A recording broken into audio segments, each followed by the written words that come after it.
علیکم ورحمۃ اللہ وبرکاتہ.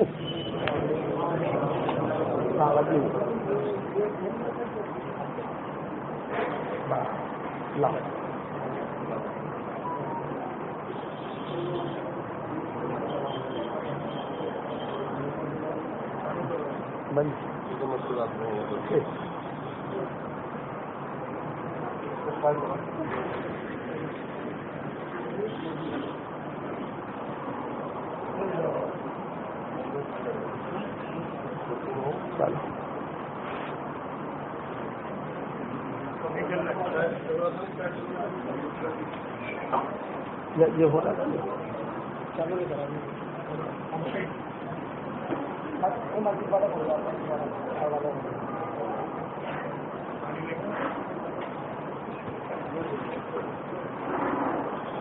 السلام علیکم ورحمۃ اللہ وبرکاتہ. الحمد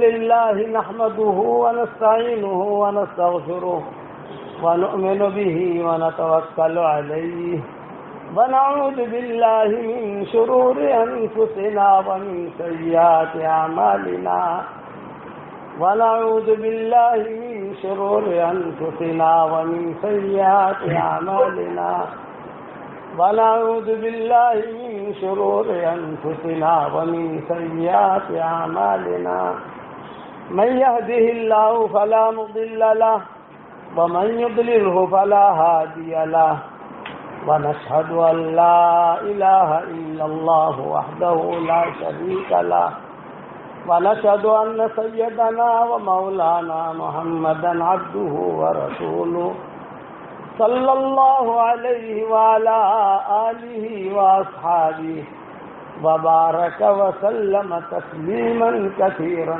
كثيرا. أما بعد فأعوذ بالله من الشيطان الرجيم.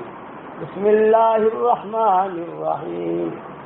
يا أيها الذين آمنوا توبوا إلى الله توبة نصوحا عسى ربكم أن يكفر عنكم سيئاتكم ويدخلكم جنات تجري من تحتها الأنهار يوم لا يخزي الله النبي والذين آمنوا معه نورهم يسعى بين أيديهم وبأيمانهم يقولون ربنا أتمم لنا نورنا واغفر لنا إنك على كل شيء قدير. صدق اللہ العظیم. قابل احترام ہماری مائیں، بہنیں، بیٹیاں، بہوئیں، ہماری بچیاں اور ہمارے ساتھی، مختصر وقت میں مختصر نصیحتیں میری آپ سن لیجیے اور اس پر عمل کرنے کی کوشش کیجیے. انشاءاللہ دنیا میں بھی روشن رہو گے اور چمکو گے، اور مرنے کے بعد بھی انشاءاللہ روشن رہو گے اور چمکو گے. کرو گے انشاءاللہ بھائی؟ سب سے پہلی نصیحت یہ ہے کہ حدیث شریف میں آتا ہے 10 مرتبہ اگر کوئی آدمی سورہ اخلاص پڑھ لے تو جنت میں اس کے لیے ایک محل تیار ہو جاتا ہے فوراً. یہ نہیں کل ملے گا، پرسوں ملے گا، 3 مہینے کے بعد ملے گا، 1 سال کے بعد فلیٹ ملے گا، یہ نہیں ہے. 10 مرتبہ سورہ اخلاص یعنی قل هو اللہ احد اللہ الصمد لم یلد ولم یولد ولم یکن له کفوا احد پڑھ لے تو جنت میں اس کے لیے بہت بڑا بنگلہ تیار ہو جاتا ہے.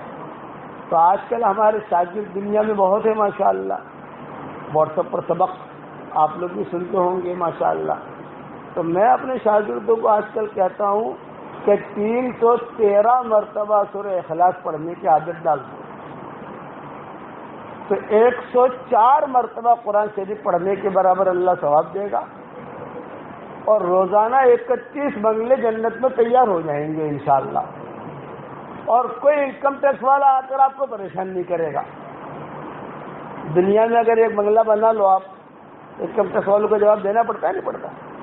ایک دکان لے لو، زمین لے لو، کوئی پلاٹ لے لو، تو انکم ٹیکس والوں کو بتانا پڑتا ہے کہ دیکھو سب انکم ٹیکس والے آتے ہیں، روزانہ 31 بنگلے تیار کرو اور اللہ کی بینک میں جمع کرو۔ میری نصیحت یہ ہے کہ دلی میں تو پراپرٹیاں ہم نے بہت بنا لی، دکان بھی بنا لیے ماشاءاللہ، مکانات بھی بنا لیے، پلاٹ بھی لے لیے، کاروبار بھی چمکا دیا۔ ہماری دعا ہے کہ اللہ تعالیٰ اور چمکائے اور برکت دے عافیت کے ساتھ، لیکن مرنے کے بعد میری جنت میں ہی پراپرٹی بنائی گی۔ یہ جنت میں پراپرٹی بنانے کا آسان 90 نسخہ ہے۔ حضور صلی اللہ علیہ وسلم نے حضرت عمر رضی اللہ تعالیٰ عنہ سے کہا تھا کہ عمر 10 مرتبہ سورہ اخلاص پڑھ، جنت میں اللہ تعالیٰ تیرے لیے ایک محل بنائے گا۔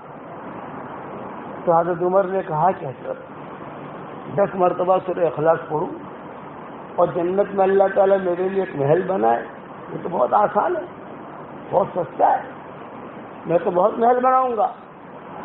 تو حضور صلی اللہ علیہ وسلم نے فرمایا جتنے بنانے ہو بنا بھائی، تو بناتے بناتے تھک جائے گا، اللہ دیتے دیتے نہیں تھکے گا۔ اسی لیے میں اپنے ساتھیوں کو کہتا ہوں، ہمارے ماؤں بہنوں بیٹیوں کو کہتا ہوں کہ رات کو اگر نیند نہ آوے تو یوٹیوب مت دیکھو، ادھر ادھر کی باتیں مت سنو، جنت میں بنگلہ بناتے بناتے سو جاؤ، سورہ اخلاص پڑھتے پڑھتے سو جاؤ، تو انشاءاللہ اللہ تعالیٰ وہ بنگلہ بھی خواب میں دکھا دے گا آپ کو۔ ہاں کہہ دے کہ تم نے جو بنگلہ بنایا یہ ہے تیرا۔ ہمارا دین تو اتنا آسان ہے، تو پڑھو گے انشاءاللہ بھائی۔ اچھا ایک ساتھ نہیں پڑھنا، تھوڑا تھوڑا کر کے، مائیں بہنیں روٹیاں بناتے بناتے، چائے بناتے بناتے، آپ لوگ موٹر سائیکل چلاتے چلاتے، دکان پر جاتے جاتے۔ اب تو اللہ کا شکر ہے ہمارے ہاں بمبئی میں جو بچے ہوتے ہیں نا چھوٹے، مدرسے میں جاتے ہیں، پیدل جاتے ہیں، تو ہمیں رستے ہی ملتے ہیں، کہتے ہیں دادا ابو مدرسے میں جاتے ہوئے 3 بنگلے میں نے بنا دیے اور آتے ہوئے 3 بنگلے بنا دیے، یعنی جاتے ہوئے میں نے 30 مرتبہ سورہ اخلاص پڑھ لیا اور آتے ہوئے 30 مرتبہ پڑھ لیا، میرا بنگلہ ہو گیا۔ یہ ایسا وظیفہ آپ کو بتا رہا ہوں کہ اس کے بعد انشاءاللہ اللہ تعالیٰ سے جو دعا مانگو گے اللہ آپ کی دعا قبول کرے گا، بہت مجرب ہے۔ سورہ اخلاص کی جتنی فضیلتیں حدیث میں آئی ہے اور کسی سورت کی نہیں آئی، حالانکہ سورہ فاتحہ بھی ہے، سورہ بقرہ بھی ہے، سورہ کوثر بھی ہے، ساری صورتیں ہیں۔ یہ سورت کی جتنی فضیلتیں حدیث شریف میں آئی ہے کسی اور سورت کے نہیں آئی۔ جب مکہ والوں نے حضور صلی اللہ علیہ وسلم سے پوچھا انصب لنا ربک، یہ مکہ والوں نے پوچھا مشرکین حضور کو کہ محمد آپ جو ہے کہتے ہیں کہ اللہ ایک ہے، اللہ ایک ہے، اللہ ایک ہے، تو تمہارا نسب نامہ ہمیں معلوم ہے کہ تم عبداللہ کے بیٹے ہو، تو عبد المطلب کا بیٹا تھا، تو فلاں کا بیٹا تھا، میرا نسب نامہ اس کو معلوم ہے، اس کا نسب نامہ مجھے معلوم ہے، تو تمہارے رب کا نسب نامہ کیا ہے؟ یہ مکہ والوں نے سوال کیا تھا، اس پر یہ آج سورت نازل ہوئی۔ حضرت جبریل علیہ السلام جب اس سورت کو لے کر اتر رہے تھے، لا رہے تھے، تو دھمال دھوم آسمانوں پر، فرشتوں نے کہا جبریل کیا لے کے جا رہے ہو؟ یہ کہا اللہ تعالیٰ کا نسب نامہ لے کر جا رہا ہوں، جو اس کے جتنا زیادہ پڑھے گا اتنا ہی اللہ کا پیارا بنے گا۔ اچھا ہمارے یہاں شکاگو میں ایک ہماری ڈاکٹرنی ہے، گجراتن ہے، ہماری مریدن ہے شکاگو میں، اب تو لاس اینجلس میں بھی آ گئی، اس کے کئی جگہ دواخانے کھل گئے، لاس اینجلس میں، ٹورنٹو میں، پھر وہاں مونٹریال میں، کئی جگہ ماشاءاللہ۔ تو اس سے مجھے کہا کہ حضرت کی جب سے میں نے سنا ہے سورہ اخلاص تو 10 لاکھ مرتبہ میں نے سورہ اخلاص پڑھا۔ کتنی مرتبہ بھائی؟ 5 لاکھ سے میں نے آپ کو ہدیہ کر دیا، مجھے ہدیہ کر دیا، اور 5 لاکھ اس نے اپنے لیے رکھا۔ اگر 5 لاکھ تو آپ کو ہدیہ، آپ میرے استاد ہیں، تو آپ نے مجھے سکھایا تو میں نے پڑھنا شروع کیا، اور 5 لاکھ میں نے میرے لیے رکھا۔ لیکن حضرت مجھے ایک بات کا جواب دیجئے، بنگلے ملیں گے؟ میں نے کہا میں کروڑ مرتبہ قسم کھا کے کہتا ہوں کہ ملیں گے. ایک قسم نہیں، کتنی قسم بھائی؟ لیکن کروڑ قسم کھاؤ گے، ایک قسم کھاؤ، یہ کیوں ہوتی ہے؟ مطلب کہ تاکید کے لیے قسم. میں اس لیے میں کہتا ہوں قسم کھا کے کہ یہ حدیث صحیح ہے، مسند احمد میں ہے. حضور صلی اللہ علیہ وسلم نے عمر کو کہا تھا، ایک قصہ مشہور ہے، مجھے میرے نبی کی بات پر یقین ہے، جو یقین کی راہ پہ چل پڑے انہیں منزلوں نے پناہ دی، جنہیں وسوسوں نے ڈرا دیا وہ قدم قدم پر بہک گئے. اللہ کے نبی کی بات پر یقین، مجھے یقین ہے. تو اس نے کہا ابو جی ٹھیک ہے. ابو جی کہتی ہے ابو جی ٹھیک ہے الحمدللہ میں پڑھوں گی اور انشاءاللہ اور بھی پڑھوں گا، بس 10 لاکھ پر اسٹاپ. میں نے کہا نہیں جتنے بنا لے وہ بنا.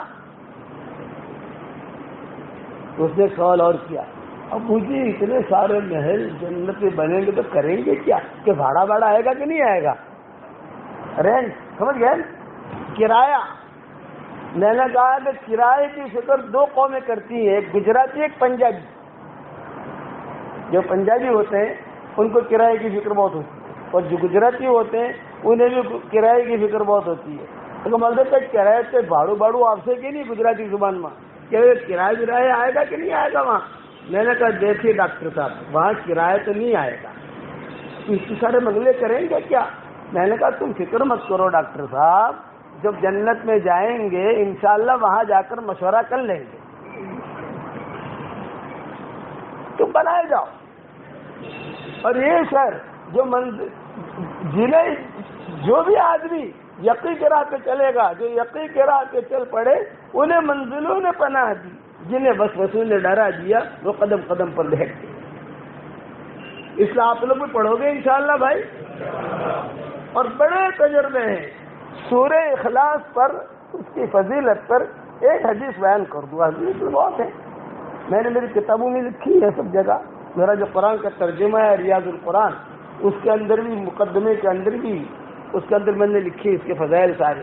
لیکن ایک قصہ سنا دوں. ایک صحابی تھے، ان کا نام تھا معاویہ ابن معاویہ لیثی انصاری. یہ مدینہ منورہ کے تھے، بہت بیمار تھے. تو تبوک کا جو سفر ہوا حضور صلی اللہ علیہ وسلم کا، اتفاق یہ تھا کہ تبوک کے سفر میں جا نہیں سکے. معاویہ ابن معاویہ لیثی انصاری بیماری کی وجہ سے. اب حضور صلی اللہ علیہ وسلم تبوک پہنچے اور یہ مدینہ میں تھے. مدینہ منورہ سے تبوک 650-700 کلومیٹر ہے. حضور صلی اللہ علیہ وسلم تو پہنچ گئے وہاں، پر مدینہ منورہ میں بیمار ہے.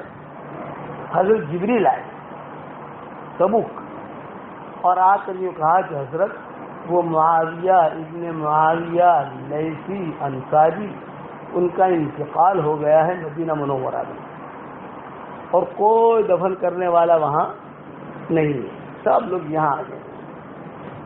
ہم کیا کریں؟ فرشتے آئے ہیں آسمان سے، یہ پوچھنے آئے ہیں تو جنازے کی نماز ہم وہیں پڑھ لیں مدینہ میں اور بقیع میں دفن کریں، یا ان کا جنازہ جو ہے سب تیار کر کے یہاں لے آئے تبوک.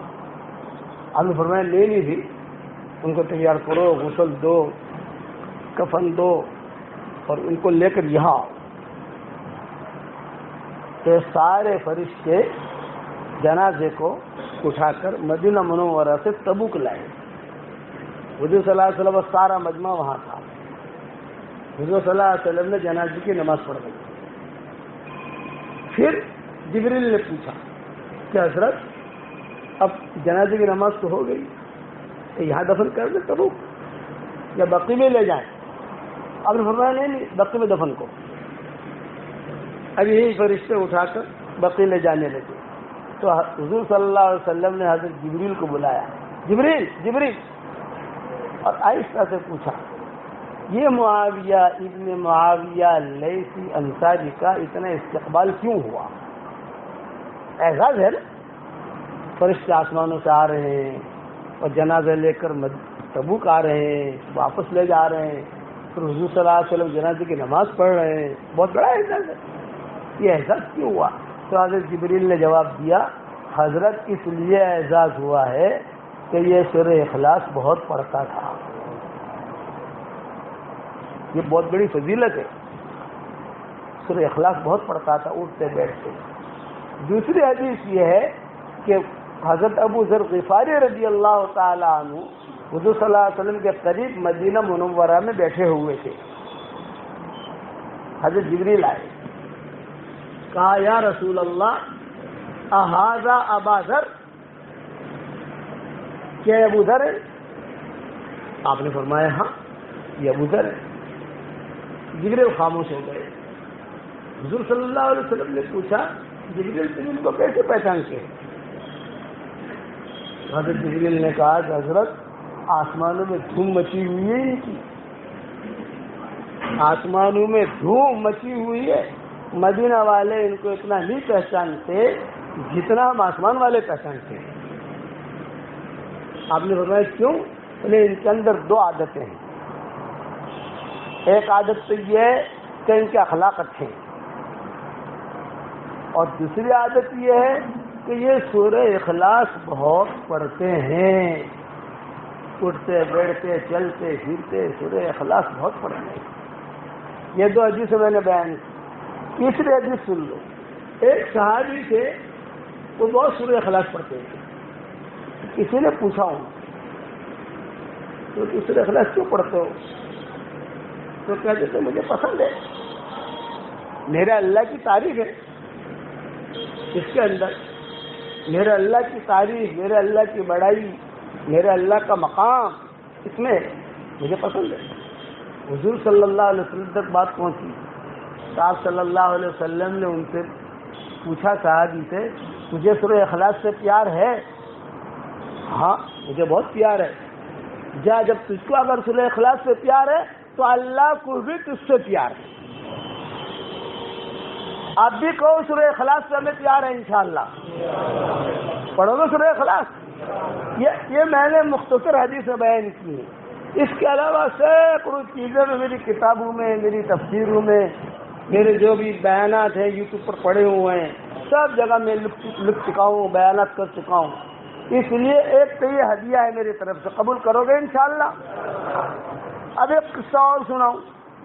آج سے تقریباً 19 سال پہلے یا 20 سال پہلے میری تفسیر ہوتی تھی وہاں بمبئی میں نواب مسجد میں.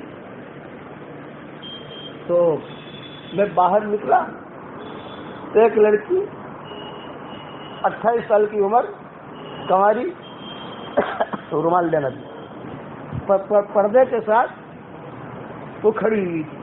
میں کار میں بیٹھ رہا تھا تو اس نے کہا ابو جی میری ایک درخواست ہے. ابو جی صرف ایک درخواست ہے, گڑبڑ ہوتی ہے جاتے ہوئے آتے ہوئے. ابو جی صرف ایک میری بات سن لیجیے, آپ میری صرف ایک بات سن لیجیے, میں بلڈنگ میں رہتی ہوں. بولے بیٹا کیا کہتی ہے؟ یہ کہا میری عمر 28 سال کی ہو گئی, کہیں میرا نکاح نہیں ہو رہا ہے. نکاح والے آتے ہیں دیکھنے کے لیے آتے ہیں, میں بھی جو سرما لگا کر بن ٹھن کے بیٹھتی ہوں, دیکھ کے جاتے ہیں اور بس کہتے ہیں کہ اچھا دیکھیں گے, جواب دیں گے, پھر واپس نہیں آتے. اور یہ ہاں نہ کرتے کرتے آج میں 28 سال کی ہو گئی. اب میری عمر جو ہے یہ کمزوری کی طرف جا رہی ہے. بھائیوں کے سب کی شادیاں ہو گئی, بہنوں کے سب کی شادیاں ہو گئی, میں اکیلی رہ گئی. تو آپ میرے لیے دعا کیجیے ایک بات, اور دوسرا کوئی چیز ایسے پڑھنی کی ہو تو مجھے بتائیے, میں پڑھوں گی, اللہ سے رزق مانگوں گی. تو اس وقت میرے پاس میری تسبیح یہ ہوتی ہے, یہ میری تسبیح ہے. اس کا نام ہے جاندار, شاندار, مالدار, دیندار, ایماندار. کتنے نام ہے بھائی؟ 5 نام. جاندار, شاندار, مالدار, دیندار, ایماندار. میرے پاس میری آپ کی تصویر تھی. میں نے کہا دیکھ بیٹا میں ایک وظیفہ بتاؤں تو پڑھے گی. ابو جی بہت پریشان ہوں, میں ضرور پڑھوں گی انشاءاللہ. میں نے کہا میری تصویر لے, تو تصویر اس میں ان کو ہدیہ کر دی. اور روزانہ تو سورہ اخلاص 100 مرتبہ پڑھ. اس وقت میں 100 مرتبہ پڑھواتا تھا. دھندا جب شروع میں ہوتا ہے تو بھاؤ آدمی کم رکھتا ہے, سمجھ گئے کہ نہیں, کہ جب دھندا بڑھ جاتا ہے تو بھاؤ بڑھا جاتا ہے. لوگ مجھے کہتے ہیں کہ مولانا اس وقت تو 100 مرتبہ پڑھواتے تھے, اب 313 مرتبہ پڑھواتے ہو. میں نے کہا تو نے اس وقت میں تیری دکان لی تھی کتنے کی خریدی تھی؟ میں نے کہا 50 لاکھ کی. اور اب کیا بھاؤ ہے؟ 2.5 کروڑ. تو میں نے کہا تیری دکان کا بھاؤ بڑھ سکتا ہے تو پھر ہماری سورہ اخلاص کا بھاؤ نہیں بڑھ سکتا بھائی. اس وقت کے بعد میں 100 مرتبہ پڑھواتا تھا. میں نے کہا یہ میری تصویر تجھ کو ہدیہ, اس کا نام ہے جاندار, شاندار, مالدار, دیندار, ایماندار. اپنے پاس رکھنا, سنبھال کے رکھنا, انشاءاللہ نوٹری بہت لائے گی, اور اس پر تو سورہ اخلاص پڑھتی رہنا. پابندی کریو. میں نے اس کو کہا حضرت جی بالکل پابندی کروں گی. خیر سال گزر گیا. دوسرے سال میں وہاں گیا بیان کے لیے. جب بیان کر کے نکل رہا تھا تو ایک لڑکی ایک بچے کو اپنی باہوں میں لے کر اسے کھڑی ہوئی ہے اور میری تصویر ایسی دکھا رہی ہے. بھیڑ بھاڑ تھی تو میں نے پردے برقعے میں کس کا پہچان ہے کون ہے, لیکن اس کا پہچان لیا آ رہا ہے میری تصویر ہے اس کے پاس. تو آئی بھاگی میرے پاس. کیونکہ حضرت جی الحمدللہ اللہ تعالیٰ نے میرا نکاح کرا دیا اور اللہ تعالیٰ نے مجھے جو ہے بچہ بھی دیا. یہ لڑکا ہے میری باہوں میں ہے, میرے بغل میں ہے, اور اللہ نے مجھے بہت اچھا شوہر دیا,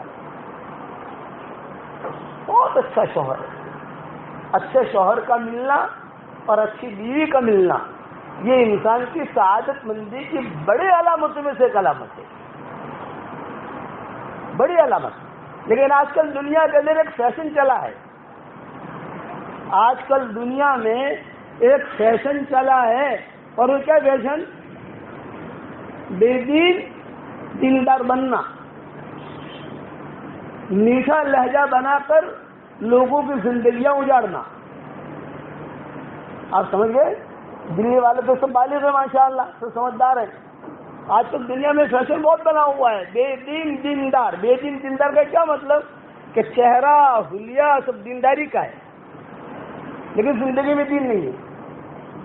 میٹھا لہجہ, بہت میٹھی بات کریں گے, یہ ہے یہ, اور بھی بیچارہ آدمی پھنس جاتا ہے اور پھنسا کر اس کی زندگی اجڑ جاتی ہے.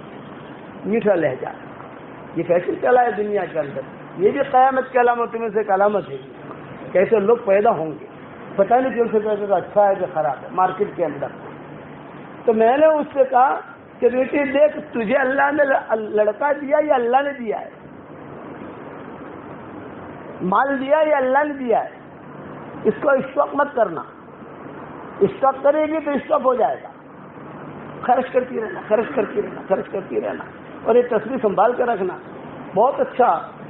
اس کے بعد اس نے مجھے کہا کہ حضرت جی ایک اور خوشخبری سناؤں. میں نے سناؤ. تو خوشخبری یہ ہے کہ میرے محلے میں, میری بلڈنگ میں کئی لڑکیاں تھیں, وہ مجھے کہتی تھی کہ ارے حلیمہ تیری شادی کیسے ہو گئی؟ اس سے زیادہ تو ہم اسمارٹ ہیں. اس سے زیادہ تو ہم اسمارٹ ہیں, ہماری شادیاں نہیں ہوتی, تیری کیسے ہو گئی؟ تو میں کہتی تھی جاندار, شاندار, مالدار, دیندار, ایماندار. تصویر بتاتی تھی. حضرت صاحب کو میں نے سورہ اخلاص کا وظیفہ دیا, الحمدللہ سب کی شادیاں ہو گئی. آپ سمجھ گئے؟ اب میرے پاس ایک تصویر ہے, سارے دلی والوں کو تو دے ہی نہیں سکتا میں, کہ کس کو دوں؟ دلی تو بہت بڑا ہے ماشاءاللہ. یہ ہمارے دائیں طرف بیٹھا, ان کو دے دیتا ہوں. میں ان کو پہچانتا نہیں ہوں, لیکن ہے بھلے آدمی. اللہ سب کو اچھا رکھے. تو کرو گے انشاءاللہ بھائی. ایک وظیفہ تو یہ ہوگا سورہ اخلاص کا وظیفہ. سن رہے ہو بھائی؟ سورہ اخلاص کا وظیفہ یاد رکھو گے انشاءاللہ. دوسرا وظیفہ دیکھو, یہ بہت فائدے میں رہو گے انشاءاللہ. یہ ہماری مسجد ہے, اس کے 4 کونے ہیں. ہر گھر کے تقریباً 4 کونے ہوتے ہیں عام طور پر. آج کل لوگ قرضے میں ڈوبے ہوئے ہیں, کاروبار چل نہیں رہے. جو آدمی میسج کرتا ہے تو ہر دوسرا آدمی کہتا ہے کہ مجھ پر نظر لگی. ارے تو اتنا خوبصورت کیا ہے جو تجھ پر نظر لگی؟ تیری نظر لگی ہوگی تجھ کو, تیری بیوی کی نظر لگی ہوگی, لیکن ہر آدمی پریشان, محسود, نظر لگی ہے, کاروبار نہیں چلتا, دھندا نہیں چلتا, صبح اٹھتے ہی لڑائیاں شروع ہو جاتی ہیں۔ ایک آسان نسخہ بتاتا ہوں، اور یہ میں نہیں بتا رہا ہوں، سورہ اخلاص والا وظیفہ وہ تو رسول اللہ صلی اللہ علیہ وسلم نے بیان کیا ہے، اس کی فضیلتیں، اور یہ جو دعا قبول ہوں گی جو علماء نے لکھا ہے، اور یہ جو دوسرا وظیفہ بتا رہا ہوں یہ عبد الرحمن بن عوف کا بتایا ہوا ہے۔ حضرت عبد الرحمن بن عوف بہت بڑے مالدار تھے، ان کے انتقال کے بعد اتنا مال نکلا ان کے گھر سے کہ سونا اتنا نکلا کہ سونا کاٹ کر گھر والوں میں تقسیم ہوا، تو کاٹنے کے لیے جو کدالیاں ٹوٹ گئی، کیونکہ سونا ختم نہیں ہوا، اتنے مالدار تھے۔ مدینہ میں جب حضور صلی اللہ علیہ وسلم آئے، غریب تھے، ان کے پاس ایک پیسہ بھی نہیں تھا، اللہ نے اتنا مال دیا تو صحابہ سے کہتے تھے اے سنو میں قبل کرتا ہوں، پھر اپنا عمل بتاتے تھے، اور عمل کیا بتاتے تھے؟ میں نے آپ کو پہلے ہی کہا کہ دیکھو مسجد کے 4 کونے ہیں، ہر گھر کے 4 کونے ہوتے ہیں، آپ کو گھر اللہ نے دیا ہے جس میں 3 کمرے ہیں، اللہ نے آپ کو گھر دیا ہے جس میں 5 کمرے ہیں، تو 5 کمروں میں یہ عمل نہیں کرنا ہے، صرف 1 کمرے میں کرو گے تو انشاءاللہ آپ کے سارے گھر پر اس کا اثر پہنچ جائے گا انشاءاللہ۔ اور وہ کیا کرنا ہے؟ یہ مسجد کے 4 کونے، 1 کونا یہ ہے، 1 کونا وہ، 1 کونا وہ، 1 کونا وہ، ہر کونے میں 24 گھنٹے میں 1 مرتبہ آیت الکرسی پڑھ کے دم کر دینا ہے۔ آسان ہے، اتنا آسان مولوی آپ کو دلی میں نہیں ملے گا جتنا آسان کر کے سمجھائے۔ تو میں بھی دلی کا بیٹا ہوں، مرکز کا بیٹا ہوں، میں بھی تو رہا ہوں نہیں یہاں، میرے ابا کے ساتھ میں بھی رہا ہوں یہاں، ابا نے اگر 35 سال گزارے ہیں تو میں نے 30 سال گزارے ہیں، ہم بھی گھومے ہیں یہاں پر سب جگہ پر، بیان میں گئے، اجتماع میں گئے، عیدگاہ میں آتے تھے، وہاں آتے تھے، اس لیے آسان کر کے سمجھا رہا ہوں آپ کو۔ ہر کون، اچھا بیٹی پڑھ لے کوئی حرج کی بات نہیں، بیوی پڑھ لے کوئی حرج کی بات نہیں، 24 گھنٹے میں 1 مرتبہ کرنا ہے، چاہے رات میں کرو چاہے دن میں کرو۔ اچھا ٹائم اس کا تہجد کا ہے، تہجد میں عام طور سے آدمی اٹھتا نہیں ہے، اگر اٹھو کر لو تو بہت اچھا ہے، نہیں تو فجر بعد کر لو، ظہر بعد کر لو، عصر بعد کر لو، کبھی بھی کر لو آپ۔ اس سے فائدہ یہ ہوگا کہ گھر کے اندر سے انشاءاللہ سارے جنات، سارے شیاطین بھاگ جائیں گے، اس گھر میں شیطان رہ نہیں سکتا۔ حدیث شریف میں آتا ہے جس گھر میں آیت الکرسی پڑھی جاتی ہے اس گھر میں شیطان رہ نہیں سکتا، بھاگ جاتا ہے، ڈرتا ہے۔ اس 4 کونوں میں پڑھوا رہا ہوں تو پہلا فائدہ یہ ہوگا کہ جنات، جادو، نظر، شیطان، ان سب کے شر سے اللہ بچا لے گا، ایک فائدہ۔ دوسرا فائدہ، جب ہم دنیا میں ہیں تو ہمیں مال کی بھی ضرورت ہے، بھی مال کی بھی ضرورت ہے نا، حلال مال چاہیے اور زیادہ چاہیے، مال بھی حلال چاہیے اور زیادہ بھی چاہیے، تو اللہ تعالیٰ اس کی برکت سے مال بھی دے گا انشاءاللہ۔ اور یہ کس کا بتایا ہوا نسخہ ہے؟ حضرت عبد الرحمن ابن عوف رضی اللہ تعالی عنہ، جن کو حضور صلی اللہ علیہ وسلم نے صادق الایمان کہا۔ جب آپ صلی اللہ علیہ وسلم کا انتقال کا وقت قریب آیا تو ساری مائیں جو بیٹھی ہوئی حضور کے پاس، تو حضرت ام سلمہ رضی اللہ تعالی عنہ نے حضور صلی اللہ علیہ وسلم سے پوچھا کہ حضرت آپ کا تو کچھ پتہ نہیں، صبح ہوتی ہے آپ کی یا نہیں ہوتی یہاں مدینہ میں، یا شام ہوتی ہے نہیں ہوتی، اب تو چلاؤ ہے، اور کچھ باتیں میں پوچھنا چاہتی ہوں لیکن مجھے شرم آتی ہے پوچھتے ہوئے، لیکن چونکہ میں آپ کی بیوی ہوں اس لیے میں سب کے سامنے پوچھ لوں تاکہ سب کو پتہ چل جائے کبھی اس مسئلے کا کیا۔ تو حضور صلی اللہ علیہ وسلم نے آ کے کون بات کر رہی تھی؟ ام سلمہ، امہات المومنین جو تھی، ان کے 2 ٹولیاں تھیں، ایک ٹولی کی ذمہ دار حضرت عائشہ تھی اور ایک ٹولی کی ذمہ دار ام سلمہ تھی۔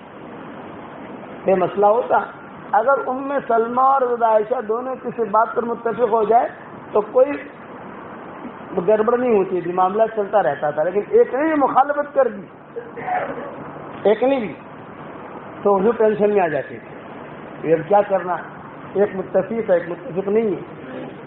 یہ ام سلمہ کا قصہ ہے. حضور جو آرام فرما رہے تھے، جب آرام فرما رہے تھے اور انتقال کا وقت قریب تھا، بس 1-2 دن کے بعد انتقال ہونے والا ہے، اور کراہ رہے تھے حضور صلی اللہ علیہ وسلم. تو حضرت ام سلمہ نے سوال کیا کہ حضرت ایک بات میں پوچھنا چاہتی ہوں، لیکن تھوڑا سا دل تو یہ لگتا ہے کہ موت کے وقت میں یہ بات پوچھیں یا نہ پوچھیں. آپ نے فرمایا نہیں پوچھو، کیا پوچھنا چاہتی ہیں؟ یہ فرمایا حضرت آپ کے دنیا سے جانے کے بعد ہمارے خرچے کا کیا ہوگا؟ خرچہ، کیونکہ نبی کا مال تو میراث میں تقسیم نہیں ہوتا. ان الانبیاء لم یورثوا دینارا ولا درہم. ہمارے یہاں میراث ہوتی ہے نا، کہ نبی کے مال میں میراث نہیں ہوتی، وہ تو پوری امت کا حق ہوتا ہے. اس لیے کہا ان الانبیاء لم یورثوا دینارا ولا درہم. وہ دینار اور درہم کا موارث نہیں بناتے لوگ. یہ سارا کا سارا جو ہے امت کے لیے جاتا ہے، امت کے لیے ہوتا ہے. اور حضور کے بعد تو کچھ تھا ہی نہیں. تو حضور صلی اللہ علیہ وسلم سے ام سلمہ نے پوچھا کہ حضرت آپ کے دنیا سے جانے کے بعد ہمارے گھر خرچے کا کیا ہوگا؟ تو حضور صلی اللہ علیہ وسلم نے جواب دیا اور یہ کہا تم بالکل فکر مت کرنا، ایک صادق الایمان آدمی آئے گا جو تمہارا خرچہ اٹھائے گا. نام نہیں لیا آپ نے، اتنا جملہ کہا، ایک صادق الایمان آدمی آئے گا جو تمہارا خرچہ اٹھائے گا. جب حضور صلی اللہ علیہ وسلم ام سلمہ پوچھتی تو صادق الایمان کون ہے؟ جب دیکھے تو صحیح کون آدمی. صادق الایمان کا مطلب ایمان کا پکا، ایمان کا سچا، اللہ کا محبوب، نبی کا محبوب، وہ آ کر تمہارا خرچہ اٹھائے گا. ام سلمہ کہتی ہے کہ حضور صلی اللہ علیہ وسلم کا وصال ہو گیا، اب ہم فکر میں تھی کہ ہمارے خرچے کا کیا ہوگا. یہ عبد الرحمن ابن عوف ہے، مال بہت تھا. انہوں نے اعلان کر دیا کہ دیکھو ماؤں کو بیت المال میں سے جو ملے گا وہ تو ان کا حق ہے، بیت المال میں سے ملے گا، وہ تو مختصر ملتا ہے، لیکن باقی کا اوپر کا سارا خرچہ میرے ذمہ، سارا کے سارا جو ہے خرچہ عبد الرحمن ابن عوف نے اٹھایا. اتنا بڑا آدمی تھا حضرت عبد الرحمن ابن عوف. حضور صلی اللہ علیہ وسلم کو ہم سے بہت محبت تھی. ایک بات یاد رکھنا، ایک مضمون بیان کر رہا ہوں. آپ صلی اللہ علیہ وسلم کو ہم سے بہت محبت تھی. آپ کا انتقال کا وقت جب قریب آیا اور جبریل علیہ السلام آ گئے، حالانکہ جبریل جو ہے روح قبض کرنے کے لیے نہیں آتے، روح قبض کرنے کے لیے اسرائیل آتے ہیں، لیکن حضور کا جب انتقال کا وقت آیا تو آسمان کے سارے فرشتے اعزاز میں اترے ہیں اور کسی نے دستک دی. حضرت عائشہ بیٹھی ہوئی تھی، حضرت فاطمہ بیٹھی ہوئی تھی. تو حضور نے آنکھ کھولی تو دستک کون دے رہا ہے دیکھو. حضرت عائشہ تو گئی نہیں، لیکن حضرت فاطمہ گئی. حضرت فاطمہ جو ہے گئی، اور جانے کے بعد حضرت عائشہ جو ہے عمر میں چھوٹی تھی، حضرت فاطمہ عمر میں بڑی ہے. حضرت فاطمہ یہ عمر میں بڑی ہے، حضرت عائشہ عمر میں چھوٹی ہے، لیکن ہے حضور کی بیوی. تو حضرت فاطمہ جو ہے یہ بھاگے بھاگے گئی اور دیکھا، ایک دم سے گھبرا کر واپس آ گئی. آپ نے پوچھا بیٹا کیا ہوا؟ جی ابو امامے والے، لمبی لمبی داڑھی والے اور لمبے لمبے لوگ، ہاتھوں میں عصا، آنکھوں میں سرما، سب مسجد نبوی بھری ہوئی تھی ایسے لوگوں سے. میں تو گھبرا کے آ گئی. آپ نے فرمایا تو کون ہے دیکھو، دروازہ کھولو، بلاؤ. دستک دے رہا ہے. میں تو گھبرا کے آ گئی. یہ باتیں ہو رہی تھی، اتنے میں سے جبریل آ گئے. جب جبریل آتے تھے تو مائیں چلی جاتی تھی. جب حضرت جبریل علیہ السلام آتے تھے، داہیہ کلبی ایک صحابی تھے، ان کی شکل میں آتے تھے حضرت جبریل علیہ السلام، تو مائیں جو دور ہو جاتی تھی. جب حضرت جبریل آئے تو جو ہے حضرت عائشہ بھی چلی گئی اور حضرت فاطمہ بھی چلی گئی. اب حضرت جبریل آئے، حضور نے پوچھا بھی کیوں آئے ہو؟ یہ فرمایا حضرت اللہ نے مجھے بھیجا ہے اور آپ کو سلام کہا ہے اللہ نے، اور یہ کہا ہے کہ اگر نبی جی تیار ہوں تو ہم بھی نبی جی کے انتظار میں ہیں، لے آؤ۔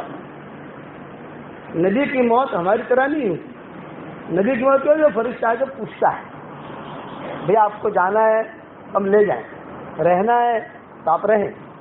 یہ موسیٰ علیہ السلام کے بعد بغیر پوچھے آ گئے تھے اسرائیل، تو بغیر پوچھے آ گئے تو موسیٰ علیہ السلام نے ایک تھپڑ مارا، آنکھ بھی نکل گئی، اور روایت میں آتا ہے اسی آنکھ کو لے کر آسمانوں پر گئے، کیا ہوا؟ یہ کہا جی حضرت انہوں نے مجھے تھپڑ مارا موسیٰ علیہ السلام نے۔ تو اللہ نے کہا تمہیں پتہ نہیں ہے نبی کے پاس تو پوچھ کے جایا جاتا ہے، بغیر پوچھے کیوں چلے گئے تم؟ یہ حضرت جبریل آئے، اسرائیل نے کہا حضرت میں آیا ہوں اور آپ جیسا کہیں۔ تو حضور نے جواب کیا دیا؟ جواب سنو دلی والوں، جواب سنو۔ آپ نے جواب میں یہ کہا کہ جبریل اللہ کو اگر مجھ سے محبت ہے تو مجھے بھی اللہ سے محبت ہے، اللہ اگر مجھ سے ملنا چاہتا ہے تو میں بھی اللہ سے ملنا چاہتا ہوں، لیکن صرف ایک سوال ہے کہ میرے بعد میری امت کا کیا ہوگا۔ یہ محبت، میری عائشہ کا کیا ہوگا، میری میمونہ کا کیا ہوگا، میری فاطمہ کا کیا ہوگا، میری سلمہ کا کیا ہوگا، یہ نہیں۔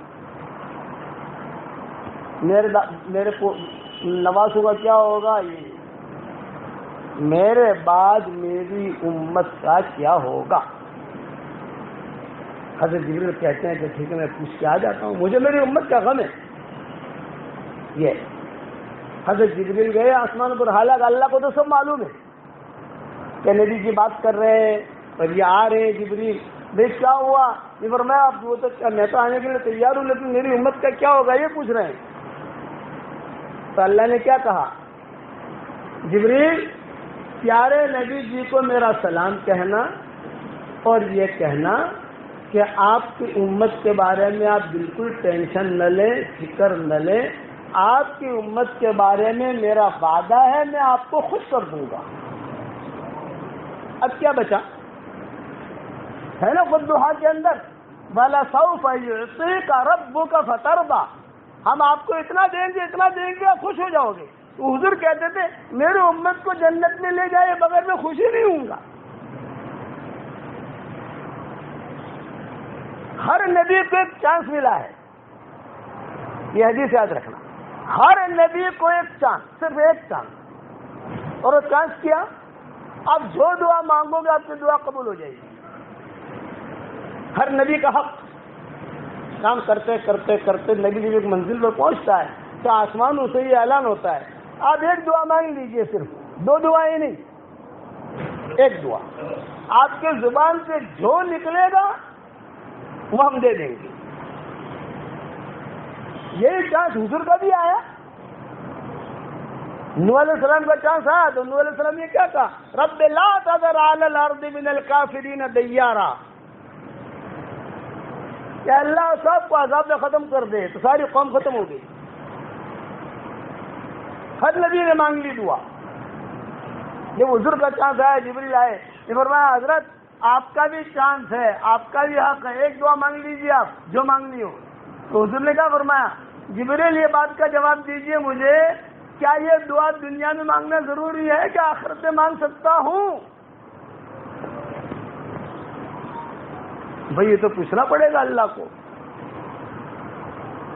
پوچھ کر آئے کو اختیار ہے دنیا میں مانگے یا آخرت میں مانگے۔ تو حضور نے کیا فرمایا کہ اگر مجھے اختیار ہے کہ دنیا میں مانگوں یا آخرت میں مانگوں تو میں دنیا میں نہیں مانگتا، آخرت کے میدان میں مانگوں گا، جو مانگنا ہوگا۔ وہ دعا حضور نے نہیں مانگی۔ جب جبریل چلے گئے تو صحابہ نے پوچھا کہ حضرت آپ آخرت میں کیا مانگیں گے؟ یہ کہ میری پوری امت کو جنت میں لے جاؤں گا، میرا حق ہے۔ یہ پیار، یہ اس کو پیار کہتے ہیں۔ جب آپ کی طبیعت کی خرابی کا وقت آیا، طبیعت بوجھل ہونے لگی، تو حضور صلی اللہ علیہ وسلم نے ابو بکر عمر کو بلایا، سب کو بلایا، عبد الرحمن بن عوف کو، عبداللہ بن مسعود کو، حضرت علی کو، یہ فرمایا میری طبیعت خراب ہے، تم لوگ جو ہے مجھے اٹھا کر بقی لے جاؤ، بقی والوں کو سلام کرو، بقی قریب ہے۔ تب لے گئے بقی. جب بقی سے نکلنے لگے تو حضور نے فرمایا بھائی طبیعت میں کچھ مزہ نہیں ہے, تم لوگ جو ہے مجھے احد لے جاؤ, شہدائے احد کو سلام کرنا چاہتا ہوں. مرنے کے بعد لوگ بھولا نہیں کرتے تھے, مرنے کے بعد یاد کرتے تھے. آج ہم مرنے کے بعد لوگوں کو بھول جاتے ہیں.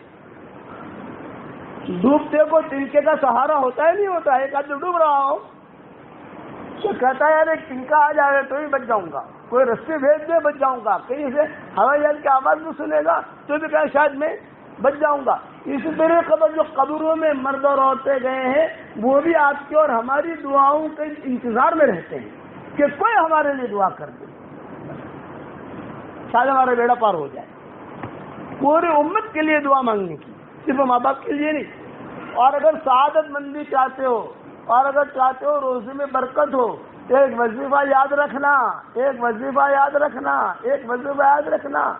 جو آدمی اپنے ماں باپ کے لیے چاہے زندہ ہو یا مر گئے ہو روزانہ دعا کرتا رہے گا, کبھی بھی اس کے گھر میں فاقہ نہیں آئے گا,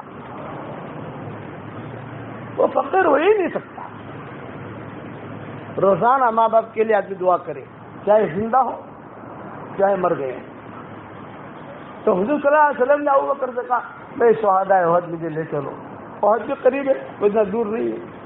وہاں لے گئے, وہاں جا کر حضور صلی اللہ علیہ وسلم نے سلام پڑھا, السلام علیکم یا شہدائے احد. پھر حضور صلی اللہ علیہ وسلم نے فرمایا بس تھوڑے دنوں کے بعد میں تمہارے پاس آنے والا ہوں اور میری تمہاری ملاقات ہوگی وہاں. اور صحابہ سے کہا بھائی میں دنیا سے جانے والا ہوں تھوڑے دنوں کے بعد, تم جو میرے جانے کے بعد زیادہ ٹینشن مت لینا, اپنے دین پر جمے رہنا, قرآن حدیث کو مضبوطی سے پکڑے رہنا, دین پر جمے رہنا, اور میری تمہاری ملاقات حوض کوثر پر ہوگی.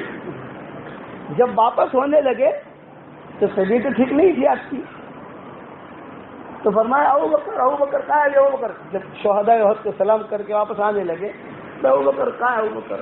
ہاں حضرت میں ہوں. فرمایا میرے بھائیوں کو میرا سلام کہہ دینا. اتنا جملہ کہا آپ نے. کیا فرمایا؟ میرے بھائیوں کو میرا سلام.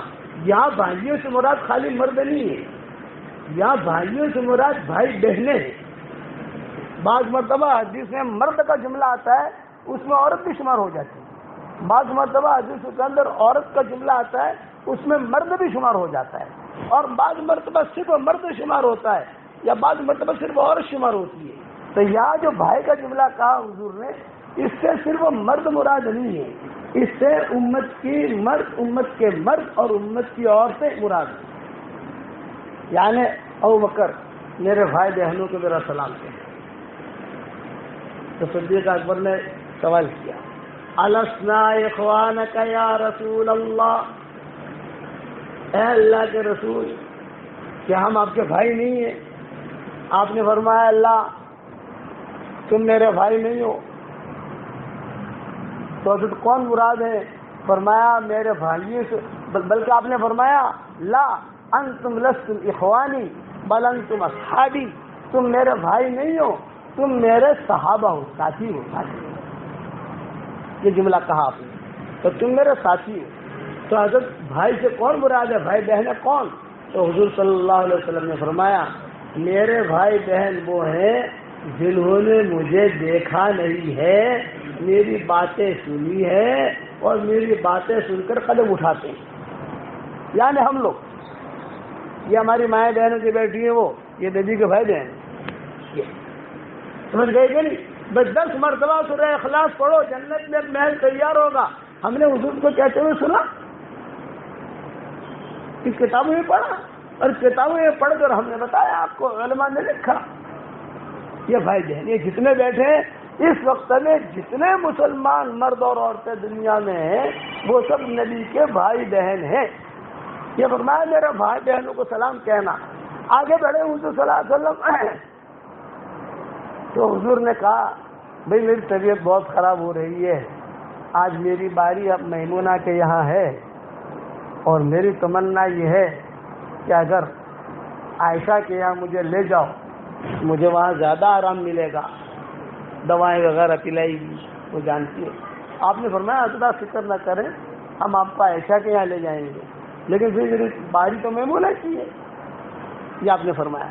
حضور صلی اللہ علیہ وسلم کو وہیں کھڑا کیا گھر پہنچ کر، آپ نے فرمایا کہ آج میری باری تو میمونہ کے یہاں ہے، لیکن میری طبیعت بہت خراب ہے، اگر سب مائیں جتنی امہات المومنین ہیں یہ سب اگر اجازت دے دیں تو میں عائشہ کے یہاں قیام کر لوں، لیکن مجھے وہاں زیادہ آرام ملے گا۔ تو سب ماؤں نے کہا حضرت بالکل اختیار ہے، آپ جائیے عائشہ کے یہاں رہیے۔ حضرت عائشہ جو ہے دوائیں جانتی تھی، بخار آئے تو کون سی دوائی دینی، سر میں درد ہو تو کون سی دوائی دینی، بے چینی ہو تو کون سی دوائی دینی، ساری دنیا سے دوائیاں حضور کے لیے پہنچی تھی۔ جتنے بڑے بڑے تاجر یا جتنے بڑے بڑے حکام یا اطباء وہ سب دوائیں بھیجتے تھے حضور صلی اللہ علیہ وسلم کے لیے۔ حضرت عائشہ جو ہے برابر لکھ کے رکھتی تھی، یہ دوا فلاں چیز کی ہے، دوا فلاں چیز کی ہے، فلاں چیز کی ہے، سب نے خوشی سے اجازت دی۔ اب جب فجر کا وقت آیا، جب فجر کا وقت آیا تو فجر کی نماز کے بعد سب صحابہ ملنے کے لیے آتے تھے۔ صحابہ سے مراد رشتے دار، ابو بکر ہیں، عمر ہیں، حضرت علی ہیں، حضرت عثمان ہیں، کہ مائیں بھی آ جاتی تھی۔ صدیق اکبر آئے اور صدیق اکبر نے آ کر دیکھا، کہا ارے حضرت آج تو آپ کی طبیعت بہت اچھی ہے، ماشاء اللہ چہرے پر بشاشت ہے، کل احد سے جب واپسی ہو رہی تھی اس وقت میں تو چہرے پر اتنی بشاشت نہیں تھی، آج تو بشاشت ہے۔ حضرت علی نے کہا ہاں حضرت آج تو بہت بشاشت ہے، سب نے۔ تو حضرت ابوبکر نے کہا کہ حضرت اجازت ہو تو میں بابو لاوالی ہو آؤں۔ حضرت ابوبکر کی 2 بیویاں تھیں، ایک یہیں رہتی تھی مدینہ میں اور ایک بابو لاوالی میں رہتی تھی۔ بابو لاوالی وہاں سے 15 منٹ کا فاصلہ ہے، 15-20 منٹ کا۔ میرا مکان بھی بابو لاوالی میں ہی ہے، وہیں سے ہم آتے ہیں، حرم شریف میں جاتے ہیں۔ تو حضرت میں اگر ہوا ہوں، بنت خارجہ نام تھا اس کا، بنت خارجہ، اگر آپ اجازت دیں تو بنت خارجہ کے پاس میں ہوا ہوں۔ آپ نے فرمایا ہاں ہوا۔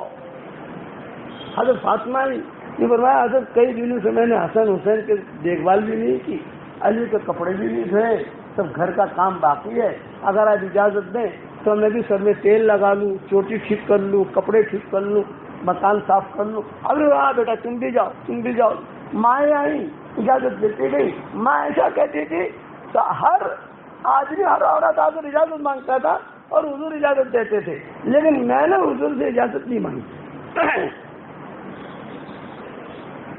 حضرت عمر کھڑے تھے تو حضور نے فرمایا عمر تم بھی چلے جاؤ۔ نہیں پھر تمہاری ایک بھی وہاں، نہ میں آپ کو چھوڑ کے نہیں جاؤں گا۔ حضرت عمر نے کہا میں نہیں جاؤں گا۔ سب چلے گئے۔ میں ایسا کہتی جب گھر کے اندر میں اکیلی، چلتے چلتے حضرت عمر نے اتنا جملہ کہا، عائشہ سارے لوگ اپنے اپنے گھروں پر چلے گئے، تم بالکل فکر مت کرنا، میں مسجد نبوی میں قریب میں ہی بیٹھا ہوں، کوئی کام پڑے، کوئی ضرورت ہو، کوئی طبیعت خراب ہو، کوئی آپ کو لگے کہ طبیعت بوجھل ہو رہی ہے، تم صرف ہمیں اطلاع دے دینا، میں میرے ساتھ کچھ حکیم، کچھ اطباء، کچھ لوگوں کو لے کر بیٹھا ہوں، آپ ٹینشن مت لینا۔ ماں ایسا کہتی ہے کہ میں مطمئن ہو گئی۔ حضور صلی اللہ علیہ وسلم جو ہے وہ آرام فرما رہے تھے۔ حضرت عائشہ سے کہا عائشہ سانس لینے میں تھوڑی مجھے تکلیف ہو رہی ہے، اگر تم ایسا کرو میرے پیچھے آ کر بیٹھ جاؤ تو میں تمہارے سینے کے اوپر یوں سر رکھ کر تھوڑا سا، یعنی میرا بدن بھی تھوڑا اوپر رہے، میں سو جاؤں، اس سے جو امید ہے کہ سانس لینے میں مجھے سہولت ملے گی۔ حضرت عائشہ کہتی ہے کہ بہت اچھا۔ پیچھے آ کے بیٹھ گئی، گھر میں کوئی نہیں، میں ہوں اور حضور صلی اللہ علیہ وسلم۔ میں پیچھے آ کے بیٹھی، جب بیٹھی میں تو میں حضور صلی اللہ علیہ وسلم کو دیکھ رہی تھی۔ حضور صلی اللہ علیہ وسلم جو زبان سے کچھ جملے کہہ رہے تھے، میں سمجھ نہیں پا رہی تھی یہ کیا کہہ رہے ہیں۔ اتنا مجھے محسوس ہو رہا تھا کہ اللہ اللہ کر رہے تھے، یعنی وہ دعائیں مانگ رہے تھے۔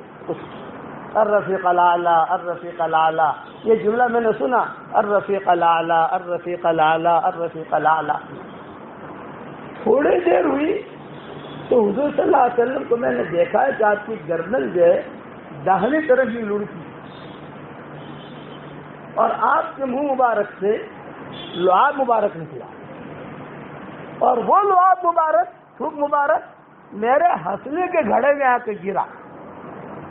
بعض لوگوں کی ہنسلی میں کھڈا ہوتا ہے، کیا آپ نے دیکھا ہو، اور بعض لوگوں کی ہنسلی میں کھڈا نہیں ہوتا. حضرت عائشہ کی ہنسلی میں کھڈا تھا.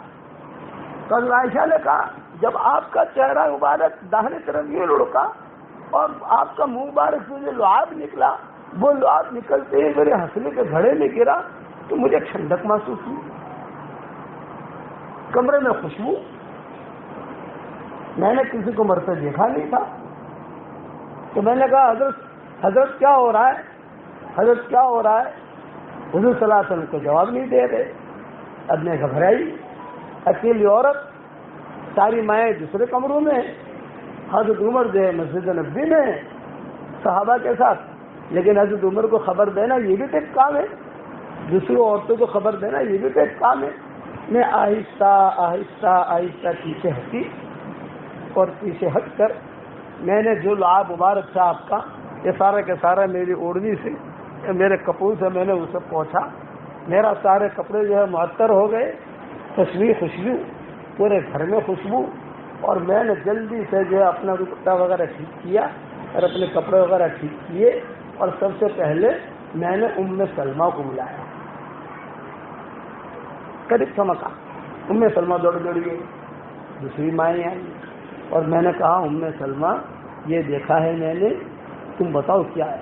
ام سلمہ نے آ کر کہا کہ دیکھو حضور کا انتقال ہو چکا ہے، ابو سلمہ کو مرتے ہوئے میں نے دیکھا ہے. ام سلمہ نے کہا میں نے دیکھا ہے، لیکن حضور کا انتقال کی خبر اتنا جلدی کیسے عام کریں، اسے کوئی کیا کہیں. تو ام سلمہ نے کہا اپنی زبان سے تو نکالنا مت، تمہاری زبان سے مت نکالنا، پر میرا نام بھی مت لینا.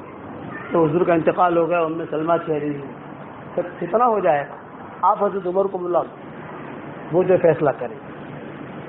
چنانچہ حضرت عائشہ کہتی ہے کہ تو سب چلے گئے، عورتیں تو چلی گئی. میں دروازے پر آئی اور دروازے پر آ کر زور زور سے یوں آواز کری. زور سے تو نہیں، آپ زبان سے تو نہیں کہہ سکتے کہ عمر آؤ، پردہ ہے پھر ام المومنین ہے. لیکن جو دروازہ تھا اس کو زور زور سے کھٹکھٹایا. حضرت عمر جو بھاگے آئے. عائشہ کچھ کہنا چاہتی ہو کہ فرمایا دیکھو دیکھو جلدی آؤ، تمہارے نبی کو کیا ہو رہا ہے. میں بقی کی طرف منہ کر کے کھڑی ہوں پردے کے ساتھ، بقی مشرق کی طرف، تو میں بقی کی طرف منہ کر کے کھڑی ہوں پردے کے ساتھ. دیکھو تمہارے نبی کو کیا ہو رہا ہے، کچھ ہو رہا ہے تمہارے نبی کو. تو حضرت عمر کہتے تو پردہ کر کے کھڑی ہو جاؤ، ہم آ رہے ہیں. چنانچہ حضرت عمر رضی اللہ تعالیٰ عنہ داخل ہوئے. مغیرہ ابن شعبہ نے کہا جب حضرت عمر گئے تو میں نے بھی ہمت کر کے حضرت عمر کے ساتھ داخل ہو گیا. وہاں گئے، وہاں جا کر حضرت عمر رضی اللہ تعالیٰ عنہ نے دیکھا آپ کا جسم مبارک، آپ کے ہاتھ مبارک، آپ کے پاؤں مبارک، آپ کا منہ مبارک، سب کو دیکھ کر حضرت عمر نے کہا کہ عائشہ گھبرانے کی بات نہیں ہے، حضور صلی اللہ علیہ وسلم کا انتقال نہیں ہوا ہے، آپ زندہ ہیں اور بالکل فکر مت کرنا. اتنا ہے کہ گہری نیند میں سوئے ہیں، جب تک سارے کام جو ہے نمٹیں گے نہیں تب تک اللہ اپنے نبی کو اپنے پاس نہیں بلائے گا. بالکل گھبرانا مت. حضور جو ہے وہ گہری نیند میں سوئے ہیں. یہ کہہ کر حضرت عمر جو ہے وہ نکل گئے. حضرت عائشہ کہتی تھی کہ حضرت عمر تو بول کے نکل گئے. میں نے دیکھا کہ مغیرہ ابن شعبہ بھی آئے ہیں، تو مغیرہ ابن شعبہ خاموش. بے بولتے تو دونوں بولتے ہیں نا. مغیرہ ابن شعبہ بھی کہتے عائشہ بالکل فکر مت کرنا کہ حضور زندہ ہیں. صرف حضرت عمر بول رہے ہیں. وَأَمَّا سُكُوتُ مُغِيرَةٍ، یہ کہتی تھی وَأَمَّا سُكُوتُ مُغِيرَةٍ يُحَيِّرُنِي. مغیرہ ابن شعبہ کی خاموشی مجھے پریشان کر رہی تھی. عمر بول رہے ہیں، مغیرہ ابن شعبہ نہیں بول رہے. باہر نکلے یہ کہتی تھی حضرت عائشہ کہ میں دروازے پر آ کر کھڑی ہو گئی. دیکھیں کیا باتیں کرتے ہیں، باتیں کیا کرتے ہیں. تو صحابہ وہ بھی آ گئے وہاں مسجد نبوی میں. کیا ہوا کیا ہوا کیا ہوا؟ حضرت عمر نے کہا کہ کوئی گھبرانے کی بات نہیں ہے. سخت قسم کی نیند آئی ہے، بہت گہرے سے انتقال نہیں ہوا. ایک صحابی نے حضرت مغیرہ بن شعبہ سے پوچھ لیا، وہ بھی ساتھ گئے تھے، بھائی حضرت عمر تو یہ کہہ رہے ہیں، تم کیا کہہ رہے؟ تو مغیرہ بن شعبہ نے کہا عمر جو سمجھے ہیں وہ غلط سمجھے ہیں، میں جو سمجھا ہوں وہ صحیح سمجھا ہوں، یہ اعلان کیا۔ حضرت عائشہ کہتی تھی یہ اعلان میں نے سن لیا، عمر جو سمجھے ہیں وہ غلط سمجھے ہیں اور میں جو سمجھاؤں وہ صحیح سمجھاؤں۔ تو صحابی نے پوچھا آپ کیا سمجھیں؟ بھائی میں سمجھاؤں کہ حضور صلی اللہ علیہ وسلم کا وصال ہو گیا ہے۔ میں عائشہ کہتی تھی سب سے پہلے مردوں میں مغیرہ بن شعبہ کی زبان سے جملہ ہم نے سنا، وصال ہو گیا۔ اب جب حضرت عمر نے سنا تو جذبات میں آ گئے کہ کیا بات کرتے ہو تم، خبردار تلوار میرے ہاتھ میں، کسی نے کہا حضور کا انتقال وہ اپنا انتقال سمجھ لے، کسی نے کہا حضور کا وصال وہ اپنا وصال سمجھ لے۔ بھیا مغیرہ بن شعبہ گھبرا گئے، ایک دم گھبرا گئے کہ میں کو کچھ بولوں گا تو مجھے قتل کر دیں گے، یہ اتنے جذبات میں۔ ابو بکر تھے نہیں ماں، تو فوراً صدیق اکبر کو اطلاع کی گئی۔ صدیق اکبر آئے، حضرت عمر دروازے پر کھڑے ہیں تلوار لے کر، مسجد بھری ہوئی ہے، ابھی حضور کا انتقال کا اعلان نہیں ہوا ہے، ابو بکر اعلان کریں گے اور کوئی نہیں کرے گا اعلان، اور حضرت عمر دروازے میں تلوار لے کر کھڑے ہیں۔ صدیق اکبر نے کہا کہ عمر کیا ہوا؟ یہ فرمایا کہ حضرت حضور جو ہے آرام کر رہے ہیں، آپ کا انتقال نہیں ہوا ہے، گہری نیند میں سوئے ہیں حضور صلی اللہ علیہ وسلم، اور یہ مغیرہ یہ کہہ رہا ہے حضور کا انتقال ہو گیا ہے۔ خبردار آج کے بعد سے اگر حضور کا نام لیا تو انتقال کا۔ مغیرہ بن شعبہ کہتے ہیں ایسا ڈانٹا مجھے کہ میں بھی ڈر گیا۔ صدیق اکبر کہتے ہیں اچھا ایک کام کرو، مجھے تو جانے دو اندر، میں تو جا کے دیکھوں کیا ہے۔ پھر صدیق اکبر کہتے تھے، روایت میں آتا ہے داخل ہوئے، اور داخل ہوتی ابو بکر کہتے تھے میں نے پاؤں رکھتے ہی میں سمجھ گیا کہ حضور کا وصال ہو گیا ہے، اتنی خوشبو تھی کہ ایسی خوشبو میں نے سنگی نہیں۔ اور جاتے ہی صدیق اکبر نے کہا الصلاۃ والسلام علیک یا رسول اللہ، سب سے پہلے صلاۃ و سلام پڑھنے والے ابو بکر ہیں۔ ہم صلاۃ و سلام پڑھتے ہیں نا بھائی، سب سے پہلے کس سے صلاۃ و سلام پڑھی؟ ایک سوال ہے، صدیق اکبر۔ صدیق اکبر کہتے ہیں میں داخل ہو گیا، جب میں داخل ہوا وہاں گھر میں تو کوئی تھا نہیں، ساری عورتیں اس طرف تھی، تو ماں عائشہ یہ آ گئی ہے تو صاحب جاتی یہ آ گئی، پر آ کر صدیق اکبر سے کہا کہ ابو جی عمر کہہ رہے ہیں کہ نیند میں ہے اور مغیرہ بن شعبہ کہہ رہے ہیں کہ انتقال ہو گیا، تو کیا معاملہ ہے؟ تو صدیق اکبر نے اشارے سے کہا تم کھڑی رہو۔ صدیق اکبر سیدھے آئے آپ صلی اللہ علیہ وسلم کی پیشانی کی طرف۔ ایک پوائنٹ یاد رکھنا، جس کی اچھی موت ہوگی اس کے پیشانی پر پسینہ ہوگا، یہ اچھی موت کی علامت ہے۔ پیشانی پر جس کا پسینہ ہو انتقال کے بعد، یہ اچھی موت کی علامت ہے۔ اور یہ بھی یاد رکھنا کہ انسان کا انتقال کا وقت جب آتا ہے تو سب سے پہلے اس کی زبان بھاری ہو جاتی ہے، پیاس بہت لگتی ہے، آدمی کچھ پڑھ نہیں سکتا۔ اس کے لیے میں کہتا ہوں روزانہ لا الہ الا اللہ لا الہ الا اللہ یہ بہت پڑھا کرو، تاکہ موت کے وقت میں وہ کلمہ آٹومیٹک نکلے گا۔ اور اگر خدا نہ خواستہ تاکہ زبان سے نکل نہیں رہا ہے تو دماغ میں پڑھو، اللہ وہ بھی قبول کرے گا۔ وہ بھی نہیں ہے تو آپ دل میں پڑھو، دل تو وقت زندہ رہتا ہے، بعد میں ختم ہوتا ہے نا، دماغ بعد میں ختم ہوتا ہے، دل میں پڑھو۔ اللہ دماغ کی آواز کو بھی جانتا ہے، دل کی آواز کو بھی جانتا ہے، زبان کی آواز کو بھی جانتا ہے۔ پسینہ پہنچا صدیق اکبر اور سیدھے گئے ہاتھ لے کر سارے ہاتھوں پر ہاتھ پھیرتے رہے اور روتے رہے، پاؤں تک گئے، پھر پسینہ آ گیا۔ یہ بھی ایک مرتبہ پہنچ لیا نا پسینہ، پھر پسینہ آیا، پھر پہنچا، پھر صدیق اکبر نے حضور صلی اللہ علیہ وسلم کے پیشانی کو بوسہ دیا اور ایک جملہ کہا طیبۃ حیا و میتا طیبۃ حیا و میتا طیبۃ حیا و میتا۔ اے اللہ کے نبی آپ کو زندہ رہنا بھی مبارک اور آپ کا دنیا سے جانا بھی مبارک۔ ماں عائشہ کہتی تھی جو انہوں نے یہ سن لیا کہ صدیق اکبر نے جملہ کہا ہے طبت حیا ومیتا، طبت حیا ومیتا، طبت حیا ومیتا، اب وہ سمجھ گئی کہ حضور کا انتقال ہو گیا ہے۔ پھر صدیق اکبر کھڑے رہے وہاں اور ایک جملہ کہا، اور ایک جملہ یہ کہا کہ اللہ کے نبی ہم تو غربا ہیں، ہم تو فقیر ہیں، بڑا بڑے کے دربار میں پہنچ چکا ہے، آپ بڑے ہیں، اللہ بھی بڑے ہیں، بڑا بڑے کے دربار میں پہنچ چکا ہے، صرف ایک درخواست ہے آپ سے کہ اللہ کے دربار میں پہنچ کر ہم فقیروں کو بھول مت جانا۔ یہ کہا صدیق اکبر، اللہ کے دربار میں پہنچ کر ہم فقیروں کو بھول مت جانا، اور وہیں سے صدیق اکبر نے اشارہ کیا حضرت عائشہ کو، تو حضور کا انتقال ہو گیا ہے، اب ہم ساری ترتیبیں کریں گے۔ ماں عائشہ نے کہا ابو ایک پرائیویٹ بات کرنا چاہتی ہوں، ابو صدیق اکبر نے کہا نہیں بعد میں کرنا۔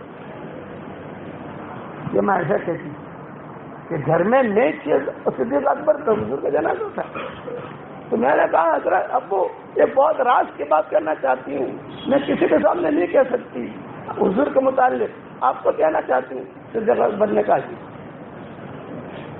آپ تو انشاءاللہ دوسری مرتبہ آئیں گے تو راز کی بات بھی سنا دیں گے، کوئی انشاءاللہ، ابھی تو پورا ہو رہا ہے ہمارا، ایک راز کی بات بھی۔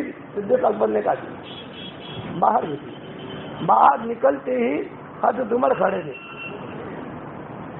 اوہ وقت ہو گیا، حضرت عمر کھڑے تھے، تو صدیق اکبر نے کہا ماں بال السیف فی المسجد،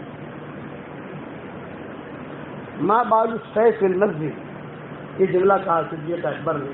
عمر تلوار لے کے کیوں کھڑے ہو؟ حضرت لوگ کہیں یہ نہ کہیں کہ حضور کا انتقال ہو گیا، تو صدیق اکبر نے کہا تلوار باہر کرتے، تلوار کو لیا اور باہر پھینکوایا، اور سیدھے صدیق اکبر گیا حضرت عمر کا ہاتھ پکڑ کر سیدھے آگے مسجد نبوی، اور مسجد نبوی میں آ کر الصلاۃ جامعہ، الصلاۃ جامعہ، الصلاۃ جامعہ کا اعلان کیا۔ مدینہ منورہ میں اب بھی یہ اعلان ہوتا ہے، ایک تو مسلمانوں کو جمع کرنا ہو اذان ہے، یہ اذان دی جاتی ہے نماز کے لیے، سب آ جاتے ہیں، لیکن اذان کا وقت نہیں ہے، کوئی خاص مشورہ ہے، یہ جملہ کہتے تھے الصلاۃ جامعہ۔ یہاں ہمارے یہاں یہ صلاۃ الخسوف ہوتی ہے، صلاۃ الخسوف ہوتی ہے یہ بارش کے لیے، تو اس میں یہ جملہ کہتے ہیں الصلاۃ جامعہ، الصلاۃ جامعہ، الصلاۃ جامعہ، یہ حضور کے زمانے سے چلا آ رہا ہے۔ کبھی آ جاؤ مسجد کے اندر، مسجد میں آ جاؤ، صدیق اکبر نے اعلان کیا الصلاۃ جامعہ، الصلاۃ جامعہ، الصلاۃ جامعہ، سارا مجمع جمع ہو گیا۔ جب سارا مجمع جمع ہوا، حضرت عمر سامنے بیٹھے ہوئے اور سب مغیرہ بن شعبہ بیٹھے ہوئے، مغیرہ بن شعبہ کی آنکھوں میں بھی آنسو ہیں، لیکن حضرت عمر اب تک یہ کہہ رہے ہیں کہ انتقال نہیں ہوا، اب تک ان کا یہ کہ انتقال نہیں ہوا، اور مغیرہ بن شعبہ کہہ رہے ہیں کہ ہو گیا۔ یہ اختلاف ہے دونوں کا۔ یہاں صدیق اکبر کھڑے ہوئے، اور کھڑے ہونے کے بعد یہ فرمایا، قرآن کی ایک آیت پڑھی وما محمد الا رسول قد خلت من قبله الرسل افإن مات او قتل انقلبتم على اعقابكم ومن ينقلب على عقبيه فلن يضر الله شيئا وسيجزي الله الشاكرين۔ محمد کون ہے؟ رسول ہے، کیا مر جائیں گے، کیا کسی جگہ شہید ہو گئے تو تم لوگ پیچھے ہٹو گے، اور اگر تم پیچھے ہٹو گے تو اللہ کا کچھ بگاڑو گے نہیں۔ اس لیے صدیق اکبر نے اعلان کیا، میں اعلان کرتا ہوں، یہ صدیق اکبر کا اعلان ہے، میں اعلان کرتا ہوں اگر تم اللہ کی عبادت کرتے ہو تو اللہ زندہ ہے، کبھی مرے گا نہیں، اور اگر حضور صلی اللہ علیہ وسلم کی عبادت کرتے ہو تو حضور صلی اللہ علیہ وسلم انسان ہے، دنیا سے رخصت ہو گئے ہیں، میں ان کی موت کا اعلان کرتا ہوں۔ اس پر لوگوں کو پتہ چلا کہ حضور کا انتقال ہو گیا ہے۔ بس میرا یہ مضمون تو بہت لمبا ہے میرا، حضور کا جنازے کی نماز کیسی پڑھی گئی، پھر کیا ہوا۔ آج تو میں ایک بات کہنا چاہتا ہوں آپ لوگوں سے کہ ہمارے نبی نے ہم سے اتنا پیار کیا، ہم کو اتنا پیار دیا، تو ہم بھی پیار کریں گے نہیں کریں گے بھائی؟ اور حضور کا پیار کیا ہے بتاؤں؟ سنتوں پر چلو، چالاکیاں بہت ہو گئی، ہوشیاریاں بہت ہو گئی، چالاکی میں زندگی مت گزارو، چالاکی میں زندگی گزارو گے 4 دن کی چاندنی ملے گی، اور اگر سنتوں پر چلو گے، حضور کا اتباع کرو گے، اللہ رسول کی بات مانگو گے، آخر تک چمکو گے، سب سنتوں پر چلو گے انشاءاللہ بھائی، اور یہ میرا سورہ اخلاص والا وظیفہ پر عمل کرو گے انشاءاللہ۔ اور جو ہمارا دعوت کا کام ہے، آپ گاڑی منگوا لینا، ہمارا دعوت کا کام ہے، سدا بہار ہے، سب لوگ جو ہے دعوت کے کام میں لگو بھائی، 3 دن لگاؤ، چلا لگاؤ، 3 چلا لگاؤ، اور دیکھو قیامت قریب ہے۔ یہ میری بات سننا ہے، اشاروں میں عقل مند کے لیے اشارہ کافی ہے۔ یہ جو حالات چل رہے ہیں دنیا کے اندر، دیکھے ہوں گے، اپنے حالات سنے ہوں گے، یہ سب قیامت کی نشانیاں ہیں، چھوٹی بڑی۔ جب قیامت قریب ہو تو کیا ہوتا ہے؟ موج مزہ کرنے کا وقت ہوتا ہے؟ نہیں، یہ حالات ہیں، اور یہ حالات زبردست حالات ہیں۔ ان حالات میں اپنے آپ کو بچانا کیسے؟ یہ کا گناہوں سے بچو، اللہ تعالیٰ کی باتوں کو مانو، قرآن شریف کی تلاوت کرو۔ میری کتاب ہے مومن کا ہتھیار، نام سنا ہوگا آپ نے، مومن کا ہتھیار، آپ کے دلی میں ہر کتب خانے میں شاید ملے گی، صبح شام اسے پڑھو۔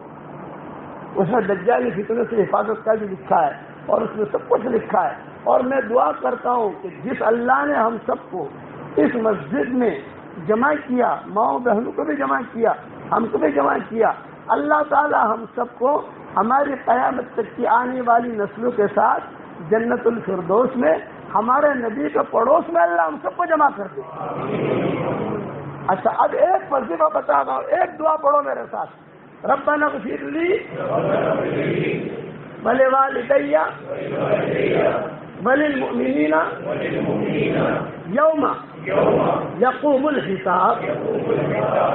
جو آدمی یا عورت یہ دعا پڑھ لے گا یا پڑھ لے گی، اس وقت میں دنیا میں جتنے مسلمان مرد اور عورتیں ہوں گے، ان سب کے برابر اللہ اس کے اکاؤنٹ میں نیکیاں داخل کرے گا۔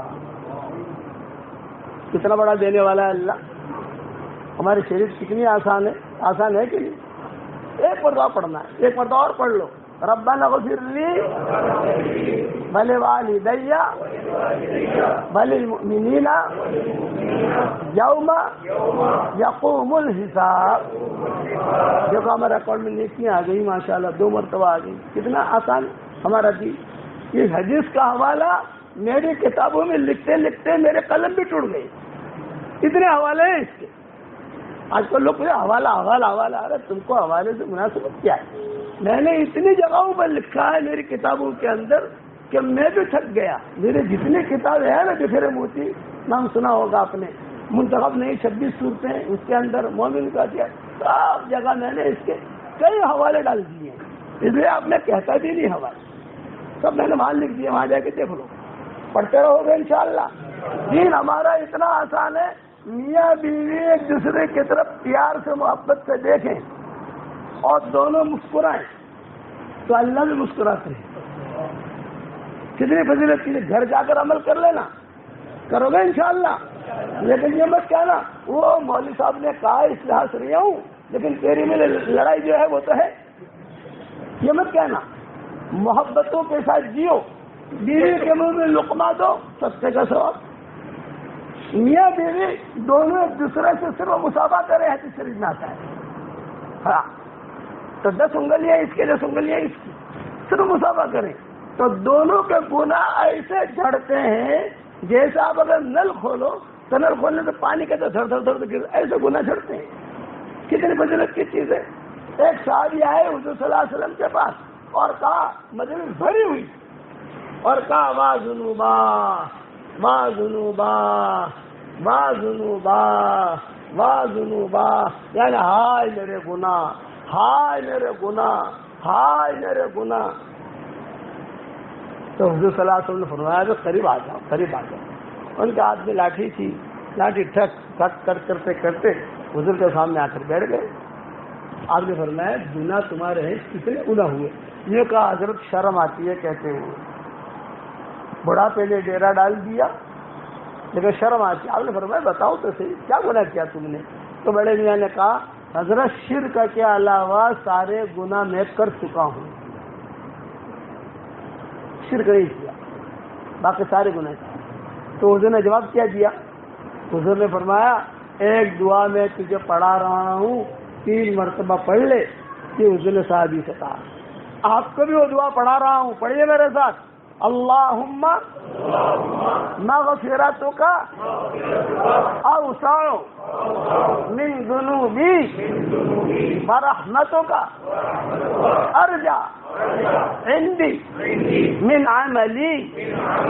اللہم مغفرتک اوسع من ذنوبی ورحمتک ارجع عندی من عملی. اللہم مغفرتک اوسع من ذنوبی ورحمتک ارجع عندی من عملی. یہ 3 مرتبہ حضور صلی اللہ علیہ وسلم نے پڑھوایا اور میں نے بھی آپ کو 3 مرتبہ پڑھوایا. پھر حضور صلی اللہ علیہ وسلم نے کیا کہا؟ قم قد غفر اللہ لک. اے بڑے میاں اب چلے جائیے, کھڑے ہو جائیے, آپ کے سارے گناہ اللہ نے معاف کر دیے. اب ہم نے جس نے پڑھا اللہ نے سب کے گناہ معاف کر دیے. قریب ہے قریب. 2 فرشتے ہمارے ہاں, دائیں طرف بائیں طرف. دائیں طرف والا امیر, بائیں طرف والا مامور. جب ہم نیکی کرتے ہیں تو یہ امیر لکھ دیتا ہے, اور اگر خدا نخواستہ ہم نے گناہ کیا یہ امیر صاحب کیا کہتے ہیں؟ لکھنا مت, لکھنا مت. ارے امیر صاحب گناہ کیا اس لیے لکھنا مت. شروع قلم اٹھاتا ہے لکھنا مت. امیر صاحب اس سے گناہ کیا لکھنا مت, آرڈر نہیں ہے. پھر کیا ضد کرتا ہے بائیں طرف والا فرشتہ, ارے گناہ کیا. تو امیر صاحب کیا کہتے ہیں؟ 6 گھنٹہ انتظار کر. کتنا گھنٹہ بھائی؟ 6 گھنٹہ. 6 گھنٹے میں ہو سکتا ہے معافی مانگ لے تو اللہ معاف کر دے گا. 6 گھنٹے میں بھی اس سے معافی نہ مانگے پھر لکھنا, اور ایک کے گناہ لکھنا. ایک مرتبہ جھوٹ بولا تو ایک کے جھوٹ, وہ بھی 6 گھنٹے کے بعد. اس لیے میں کہتا ہوں کہ اگر خدا نہ خواستہ کوئی چوک ہو جائے نا فوراً معافی مانگو. فرشتے کو کہنا ہی نہ پڑے. 6 گھنٹہ تک گنجائش ہے. کتنا آسان ہے ہمارا دین. کرو گے انشاءاللہ بھائی, اور جنت میں جانا ہے انشاءاللہ. جنت سے پراپرٹی بنانا شروع کرو. میرے والد صاحب رحمۃ اللہ علیہ فرماتے تھے ارے بیٹا جنت میں پراپرٹی بنانے کا اگر خدا نہ کہا تو کچھ گڑبڑ بھی ہوئی نا, اللہ کو کہیں گے اللہ پاک میری پراپرٹی تو جنت میں ہے, کہا مجھے یہاں لے جا رہا ہے. جنت میں پراپرٹی کا ہونا ہے جنتی ہونے کی نشانی ہے. کرو گے انشاءاللہ بھائی.